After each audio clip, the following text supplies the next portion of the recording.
interview, yes, I confirm that, Your Honor. So 2020 at 2021, bilyon-bilyon ang ginastos natin sa flood control. Correct po. Nung nakaraang hearing po kasi, nagtanong ako dun sa parang binisita ni Pangulo na proyekto, yung parang mga bato-bato ba yun? Nakalimutan ko yung anong pangalan nun. Did the Department of Public Works and Highways submit a report on that, Mr. Chair? I think that is rock netting. Meron na po bang mga dokumentong binigay? I don't think any document has been submitted yet. So, okay, Mr. Chair. Matanong ko na lang po si Yusek Cabral dahil siya naman yung nandiyan na nakasala ngayon. Noong pong panahon na ito, 2020, 2021, 2022, pandemic and immediately post-pandemic, gumastos din po ba tayo ng bilyon-bilyon sa rock netting? I will not have any knowledge directly about rock netting because that is part of operations, yung pong program of work. Mr. Chair, if I may, Undersecretary Cabral, kayo po ay nasa operations at nasa planning. Apo ako sa operations. Are you you're planning. Undersecretary for Planning? Planning and PPP po. You're also Undersecretary for IT? 2 weeks pa lang po. Okay. Bilang Undersecretary ng Planning, dun po ba nakasaad yung mga lista? Di po ba sa budget natin naka-line item? Ibig sabihin, bawat proyekto ay talagang nakasulat yan isa-isa. Tama po ba, Mr. Chair? Undersecretary Cabral? Naka-line item po, Your Honor. Ibig sabihin, yan po ay parte ng trabaho ng opisina mo at direkta mong nakikita itong mga nakasulat doon. Yes, Your Honor. Pero wala akong nakikitang eksaktong rock netting dun sa General Appropriations Ano Act. po ang Flood, DPWH terminology on that? flood mitigation structure. And marami po kasing klase yung flood So mitigation parang medyo structure. kasama rin siya, kamag-anak siya ng flood control. Opo, revetment, sabi, dike. Pasensya na, Mr. Chair, ha? I don't, sana hindi ma-offend si Yusek Cabral. Medyo malapit po kasi kayo kay Sir Carly Diskaya. I believe as a doctor, hindi po nakakahawa ang selective amnesia. With that, Mr. Chair, may I proceed? Ulitin ko lang po, sa inyo pong naalala, kasi binisita ng Pangulo, may pondo po ba na ginastos dito or wala?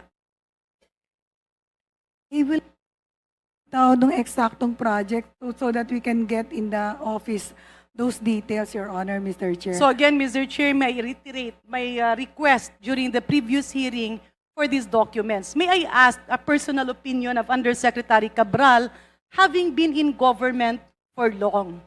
Nung panahon ng 2020 at 2021, maalala niyo po maraming lockdown. Yes, Your Alala. Honor.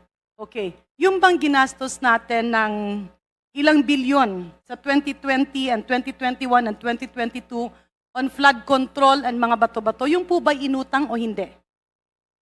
I wouldn't know, Your Honor, yung... Pero sa personal mong pananaw, bilang isang Pilipina at bilang isang kawani at opisyal ng gobyerno, sa pananaw mo ba, if you were given a choice, at sa pagkakaalam ng buong Pilipinas, na bilyon-bilyon at hindi ko alam kung umabot ng trilyon ang inutang natin ng pandemya para sa bakuna, supplies, sweldo ng ating mga kawani sa kalusugan, and even up to now, we are still paying the allowances and salaries of healthcare workers, so much so na yung pondo ng PhilHealth ay kinuha at pinambayad na sweldo ng ilang mga taon pa nung nakaraang pandemya.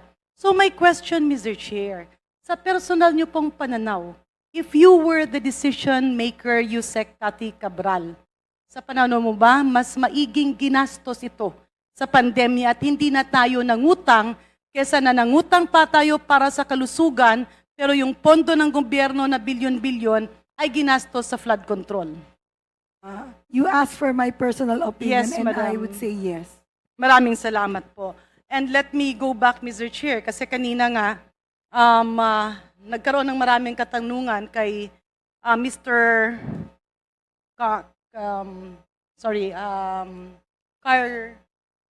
Carly Diskaya. Bisaya ka po? Bisaya ka, sir? Ano po, yes po, Klase Antique. Ilonggo pala si sir, no? Bisaya ka or Ilonggo? Matagal na po kasi ako wala doon, pero yung punto ng pagsasalita ko, parang hindi, yun ang hindi nawala. Okay. Pero naiintindihan niyo po yung Tagalog. Yes po. Opo. Naintindihan niyo po rin po yung Bisaya. Kalahati, 1/4 na lang po, naiintindihan ko. So ibig sabihin, hindi ka Bisaya. Kasi sabi mo kanina, nalilito ka dun sa iyong judicial affidavit kasi Bisaya ka. Bisaya rin po kasi ako eh. Kaya naisip ko, kung Bisayain ko, baka mas magkalinawan tayo ba? Hindi po masyado. Actually, yung mga punto ko po, minsan parang Bisaya po talaga. Yung iba. Kaya minsan, nagtatanong sa akin yung ibang Depende mga sa oras at sa araw. Minsan pwede kang maging Bisaya, minsan naman pwede maging Tagalog. Ganun po, Mr. Chair. Mr. Diskaya, tama po ba? Parang depende po sa panahon. Minsan parang Bisaya ka, pero minsan naman parang Tagalog ka. ano po, mix po talaga. Kasi kadalasan po, yung alam ko pa rin po yung ibang salitang mga Bisaya. Kasi kung hindi mo masyadong matumbok yung iyong affidavit, and if we can speak in the Visayan dialect or language, we can go down to that to make you more comfortable. Kaya lang, Mr. Chair, sa pakikipag-usap ko ngayon kay Mr. Diskaya, tila hindi siya Bisaya. Mas naiintindihan niya na nagtatagalog tayo. Opo, Your Honor. So ano po ang ating gagawing salita? Tagalog or Bisaya, sir? Tagalog na lang po. Thank you very much, Mr. Chair, for that. In other words, medyo naintindihan niya po yung nakalagay dito sa judicial affidavit. Again, Mr. Chair, kanina po ang sabi ni ating distinguished resource person, yung sinumpaang salaysay na binigay niya sa Senado ay ipinapasa niya rin dito sa Kongreso. May I request Mr. Diskaya to submit an official copy to the Secretariat of the Infra Committee. Yes, Your Honor. 5 days po. Yes, but again, to be very clear, that particular judicial affidavit doesn't stand because it is notarized by a person with an expired PTR. So I think you have to Okay, notarize it again. I submit, Mr. Chair, but can I be allowed to go into some points in his affidavit? Yes, please. Sir, dito po kasi, kung titingnan ko po, nagsimula po ang iyong sinumpaang salaysay taon 2003. Tama po ba? Yes, Your Honor. Doon sa mga susunod na pahina, tila hindi na ako nakakakita ng taon. Para bang from 2003, ang kwento dito ay talagang nagsikap kayo, negosyante, niloko kayo. Dito nga sa number 4, you mentioned, linapitan ka ng isang kaibigan, inalok ng mga proyekto, ginamit yung lisensya, pero sa kalaunan, sa kasamaang palad, niloko lang niya kayo at naglaho siya dala ang pera ninyong mag-asawa. What year was this, Mr. Chair? Inalok po kami ng project, Your Honor. Inalok Anong po kami taon ng po project. ito? Year 2000, 2009 po ito, 2009. So yung number 6 sa yung affidavit ay already 2009. Tama po ba? Yes, Your Honor. Okay. On number 9 of your judicial affidavit, you mentioned nagkaroon ng kaunting tagumpay ang St. Gerard Construction. Kaya minabuti nyo na mag-expand at mubuo ng ibang kumpanya. When was this? Taon po. Itong number 9 na dumami na yung inyong kumpanya. Yung Alpha po ito, ang tinutukoy po dito, yung Alpha and Omega po, sa misis ko po. Hindi. Pag-usapan na natin yung buo ninyong mga kumpanya. I can go that to that later. Pero number 9, kailan po ito? Year 2000, ano po ito? 2000, kung hindi pa ako nagkakamali, ano po, at year 2015 yata yun. 15, something ganun po. So, nagsimula kayo ng 2003, nalugi kayo, nabiktima kayo, niloko kayo, hanggang 2009 talagang nawalan na kayo ng pera, 2015 naka-bounce back kayo. Yung po ba, tama po ba ang aking pag-intindi? Yes po, Your Honor. Kanino nang galing ang kapital na ginamit nyo para sa magkakaibang mga kumpanya?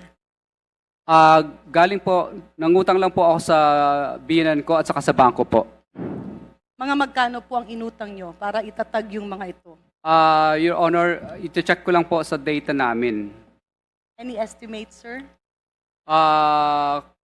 Kung hindi po ako nagkakamali, parang mga ano po yata, baka nasa 11 million, something ganun, or 11 20 million, parang ganun po. 11 to 20 million. Para itatag yung ilang pong kumpanya. Yung 11 to 20 million na inutang nyo ay para po sa iilang kumpanya na itinatag nyo. Ay, hindi po. Sorry po. Yung 11 million po, ito yung po yung nag-umpisa kami. Hindi, yung tanong ko nga, if I may, Mr. Chair, and I hope that will not be taken out from my time. Nagsimula po ang iyong sinumpang salaysay ng taon 2003. At Yes, ang Your kwento Honor. nga dito, kayo ay negosyante, na talagang nagsumikap, subalit niloko, na biktima, ninakawan kayo at tinakbuhan ng pera, hanggang hirap na kayo noong 2009. Pagdating ng 2015, kayo ay swinerte at dumami ngayon yung iyong mga kumpanya. Kaya ang sunod kong tanong kanina, saan nanggaling ang inyong capitalization? At ang sagot niyo po sa tama ng aking pagkakarinig ay nanggaling sa inyong biyenan at nangutang po kayo sa bangko. Hindi po, Your Honor. Noong 2003 po hanggang 2009, ay kahit papaano po, may mga private projects po kami at LGU projects po. Yung private projects niyo po, may I, if you will allow us, ano po ito? Bahay? Building? Bahay po. Mga bahay? Malalaking bahay o maliliit na bahay? Ano naman po, tama lang po, mga residential houses po. On an average, Mr. Chair, sa suma total, mga magkano po yung value ng mga bahay na napagawa nyo? Sa Nung pribado? panahon po na yun, matataas na po, minsan umaabot po kami ng 5 million, mga 10 million. Yung cost ng bahay po yon, kontrata Yes po. nyo. Okay. Opo. Sa kontrata sa paggawa ng bahay, magkano po ang neto ng isang contractor, ng isang private contractor? Minsan naglalaro po sa mga 15%, ganyan po, 10%. Kasama na dyan yung bawas nyo sa mga buwis na binabayad? O hindi pa? Hindi pa po. So magkano po yung pinaka-neto, netong neto? Minsan umaabot po ng mga, net din po ng mga 10% po. Okay, 10%. Sa isang estimate, magkano yung total na napagawa nyo ng mga pribadong bahay simula 2003 hanggang 2015?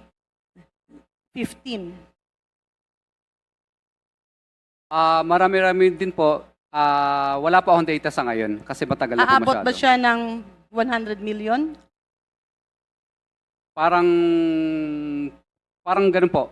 Mahigit. So kung 100 million, ang neto-neto nyo ay 10 million. Nung kayo po ay niloko at ninakawan at tinakbuhan ng pera, magkano po ito? Malit lang po na halaga yun, Your Honor. Approximately how much, sir? Ano po, mukhang nasa, hindi ko mapatandaan kung nasa 5 million po. So ibig sabihin, kumita kayo ng 10 milyon, ninakawan kayo ng 5 milyon, meron kayong naiwang 5 milyon.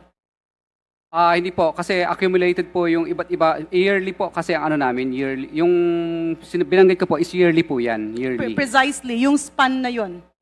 And may I request, Mr. Chair, I submitted one slide to the Secretariat with the permission of the Honorable Chair and my colleagues. Ito po ay nanggaling sa ating mga volunteers na tinulungan akong i-research. Pwede po natin i-flash sa screen. At habang hinihintay po natin yun, sir, balik po tayo dun sa katanungan ko. 2015, nung umangat kayo ulit. Kaya ang kailangan kong malaman, saan po at sino ang tumulong sa inyo para sa mga kapital na ito? Actually po, ang tumulong po sa amin ay mga kaibigan din po at saka magulang din po at iba pa pong mga investors So, na naging ka-JB po namin. so moving forward, can we go back to the slide, please? Paki-steady lang po. Ayan. With due courtesy, sir. Ito po ay previous slide, please. Yung meron tayong mga kumpanya. Previous slide, please. Okay. Kung pwede po, paki-steady lang po dyan. Are you confirming that you are Pacifico Curly Discaya? Tama po, sir. Yes, Your Honor. At asawa niyo po, si Ma'am Sara Discaya. Yes, Your Honor. Okay. Meron tayo diyang siyam na kumpanya. Alpha Omega, St. Gerard, St. Timothy, Elite General, YPR General, Waymaker OPC, St. Matthew, Great Pacific, at saka Amethyst. Tama po ba? Yes, Your Honor. Ito po ang narinig namin nung kayo iniimbestigahan sa Senado. Tama po ba? Nag-divest na po kami dyan, Your Honor. Okay, pero ito pong mga koneksyon. Si William ba at si Matthew Carl ay pareho niyong anak? Yes po, Your Honor. If I may, Mr. Chair, sir, ilan po yung anak niyo? 4 po. 4. Dito sa table na ito, ilan po yung anak niyong nami-mention? 2 po. 2. Yung 2 anak niyo ba, aside from Gerard William and Matthew Carl, sila po ba ay minor pa or hindi na po? On the age, nasa tamang edad na po. Okay. Meron ba silang mga partisipasyon sa inyong mga kumpanya? Meron po. Okay. Ito naman si Maria Roma Angeline Rimando. Kilala niyo po ba? Pamangkin ko po siya. Paano niyo po siya naging pamangkin? Anak po siya ng kapatid ko. Okay. So with this, Mr. Chair, we are now starting to establish that these 9 companies are somehow interrelated. Diretso po tayo kay Maritoni Pesigan. Kilala niyo po si Ma'am Maritoni Pesigan? Yes po, Your Honor. Sino po siya? Pamangkin ko rin po.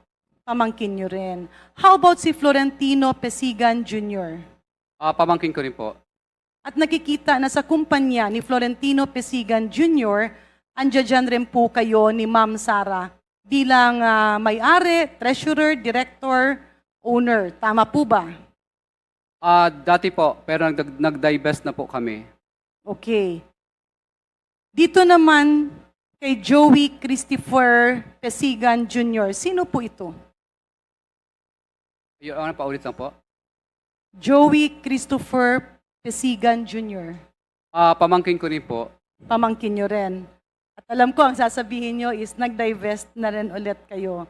Si John Brian Eugenio, sino po ito? Bali, incorporator po. Incorporator.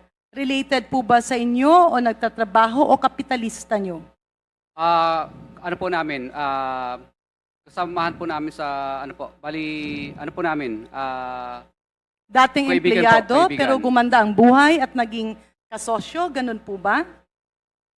ano po, incorporator po, Your Honor. Incorporator. Kapitalista ba siya or pangalan lang? Kapitalista din po. Ano po ang kanyang background sa pagnenegosyo? At magkano po ang na-infuse niya na kapital sa inyo? Bali, ano lang po, 1% lang po ang naiambag niya po na capitalization. Okay. How about si Rochelle Campos? Sino po si Rochelle Campos? Kaibigan po namin. Kaibigan nyo. Ano po ang kanyang negosyo? Dati po siyang, ano po, nagtatrabaho din po sa isang company. Okay. Anong kumpanya po ang pinagtatrabahuan niya? Dati po siyang, sa St. Jerry Construction din po dati. Okay, galing siya sa St. Gerard Construction na pag-aari nyo. Tama po? Yes po, Your Honor. So parang technically, si St. Gerard Maski Santos ay nagkaanak. Ang pangalan ng anak niya ay si Amethyst. Is that a reliable statement, Mr. Chair? At tutumbukin naman natin, meron ding St. Matthew. Mr. Chair, can I ask Mr. Diskaya, dito po sa pinapakita nating table, does he confirm all the aforementioned companies? Kinukumpirma niyo po, sir? Your Honor, paulit nga lang po. Pasensya na po, ilang araw na po kasi akong walang tulog. Naiintindihan ko po, no? Okay. Dito po sa table na ipinapakita natin, kinukumpirma niyo po ba ang mga nakasaad dito na datos? Ang ano dito po, Mr. Chair, this honorable colleagues, is the year of incorporation, the subscribed capital, the principal office address, as well as the auditors. Yes po, Your Honor. And Mr. Chair, hindi ko alam kung ako lang ang nakakakita, pero tila ang isang nakakapagtaka dito ay meron tayong 2014, 2015, at karamihan ay itinayo noong 2015, hanggang nagkaroon ng bagong kumpanya noong 2020 and 2021. May I inquire, Mr. Chair, ano po ba ang nag-udyok kay Mr. and Mrs. Diskaya para gumawa ng maraming kumpanya na kagaya nito?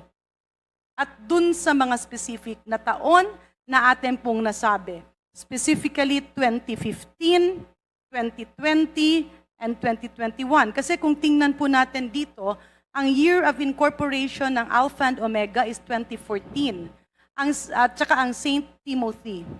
Ang year of incorporation ng St. Gerard, YPR General, Great Pacific, and St. Matthew ay 2015. Ang year of incorporation naman ng Elite General ay 2020 kasama si Amethyst, and in fact, in 2021, nagkaroon ng bagong kumpanya na Waymaker OPC. Para po medyo ma-enlighten nyo kami bilang negosyante, ano po ang nag-udyok sa inyo na sa mga taon na ito ay gumawa ng maraming construction companies? Hindi po kami ang nag-udyok. Bali, ang nangyari po nito ay gusto pong maging humiwalay na po yung pamangkin ko po, magkaroon po ng sarili negosyo. At yung pamangkin nyo po ay si Maria Roma Angeline Rimando. Yes po, Your Honor. Yeah. Mr. Chair, I move that we invite Maria Roma Angeline Rimando in our next hearing. She will be invited to the next hearing. Thank you very much, Mr. Chair. Balikan ko po ito. Matanong ko lang po si Engineer Erickson Bryce Hernandez at si Engineer Henry Alcantara. Sa inyo pong pagkakaintindi dun sa mga kumpanya na nasabi, meron po ba dito sa siyam na kumpanya ang nagkaroon ng project sa inyong District Engineering Office? Tingin ko po, sumasali po sila sa bidding. Meron po ba sila, sir, na napanalunan? Tingin ko po meron. You have to be very, very precise, District Engineer Alcantara, kasi po, yung St. Timothy po yung substandard na napunta ng Pangulo. DE kayo nun eh, di ba? Yes, Your Honor. Just confirm it. Opo, Your Honor. Sige po. So, Mr. Chair, can we request Engineer Alcantara or anybody in the office to furnish us with the awarded projects or awarded contracts of the 9 companies I mentioned earlier? Your Honor, we will be requesting to the incumbent OIC District Engineer because as of now, we are already suspended po. Your Honor. Yes, we will ask DPWH Bulacan first. Okay. Where's the OIC? Can we I request think the OIC is here. Di ba? yung OIC po? While we are waiting for the OIC, may I inquire from Engineer Bryce, yung pong mga sinabi nyo kanina mga proyekto, meron po ba ditong napunta dito sa siyam na kumpanya or wala? Hindi ko po matandaan, Your Honor. Hindi nyo po matandaan. Hindi po. Okay. My other question, Mr. Chair, kay Engineer Alcantara, doon po sa sabi, either kay Engineer Alcantara or kay Yusek Cabral, doon po na sa nasabi ni former Secretary Benoan, I forgot if it was 15 projects and growing, doon po sa mga alleged ghost projects. Meron po ba doon na ang nakakuha ng kontrata is any of these 9 companies? Alamin po natin, hindi ko na po kasi ma-recall yung mga nabanggit po ng Secretary Bunuan kung alin po doon. Sa dami po kasi hindi ko na po matandaan yung mga nakakuha ng mga project na nanalo sa bidding po. Okay. How about si Mr. Diskaya? Sir, meron ka po bang natatandaan na mga nagawa niyong project na pinagbibintangan na ghost or substandard? Your Honor, meron po, pero yung substandard po na yun na tinuro nila ay hindi po namin project. Project po na lugar po ni Wawaw, yung lugar na naituro po doon sa news. Okay. So hindi nyo, lisensya nyo tapos hindi kayo ang gumawa? Ganun po ba? Hindi po, Your Honor. Sa amin po yung project na yun, pero ano po yun, bali, Kay Wawaw po yung lugar na yon na pinakita po sa news na substandard daw. Hindi po yung location na yon, hindi yung saktong location na yon. Matanong ko rin, Mr. Diskaya, kasi doon sa judicial affidavit nyo, syempre marami kayong mga napangalanan. Meron kasi doon iba, let me take for example in the case of Congressman Roman Romulo. Sangayon doon sa inyong affidavit, may lumapit sa na tao at ang sabi ng tao ay kailangan 30%. Tama po ba? Tama po, Your Honor.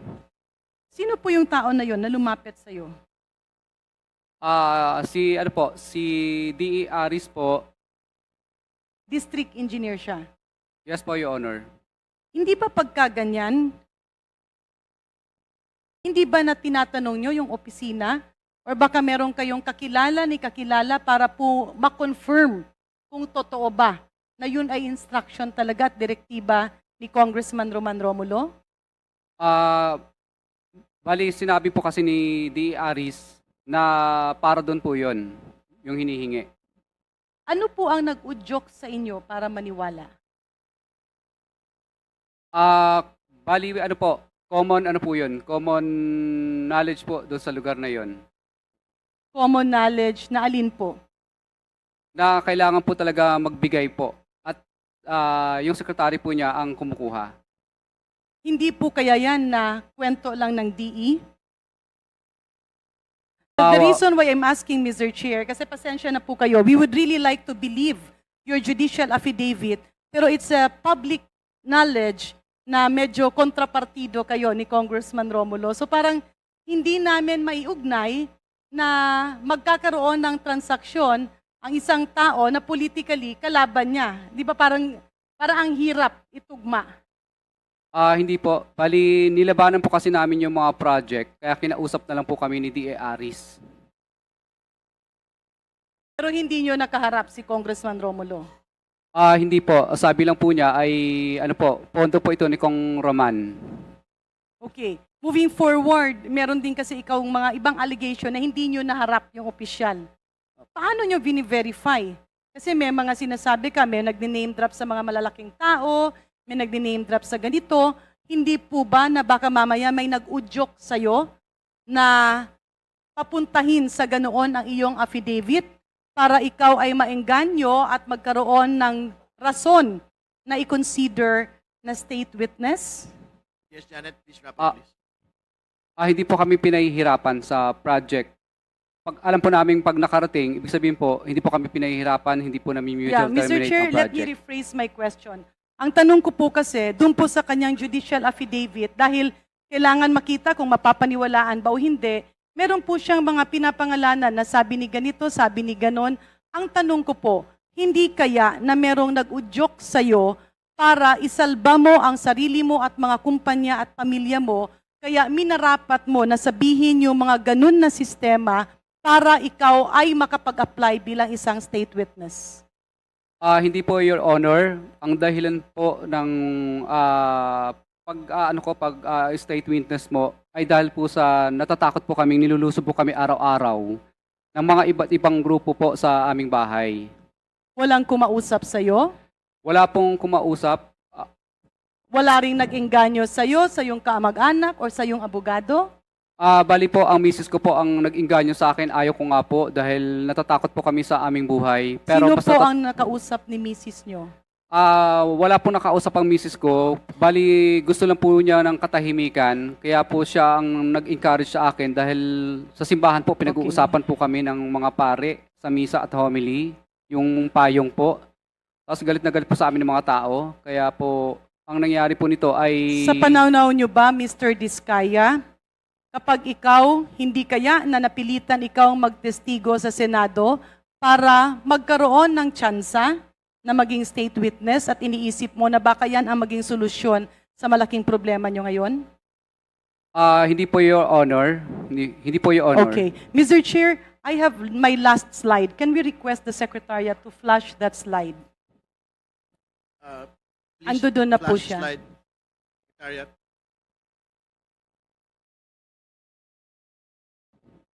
The table on revenue. Ayan po. Pwede pong i-full. Yes. So, Mr. Chair, Mr. Diskaya, yan po ay nanggaling din sa ating mga volunteers na nag-check ng inyong mga sinasabi nating financial statements or financial reports sa Securities and Exchange Commission. Can you peruse? Pwede nyo po bang matingnan yung table na yan? And can you confirm the veracity of the numbers and the information being given there?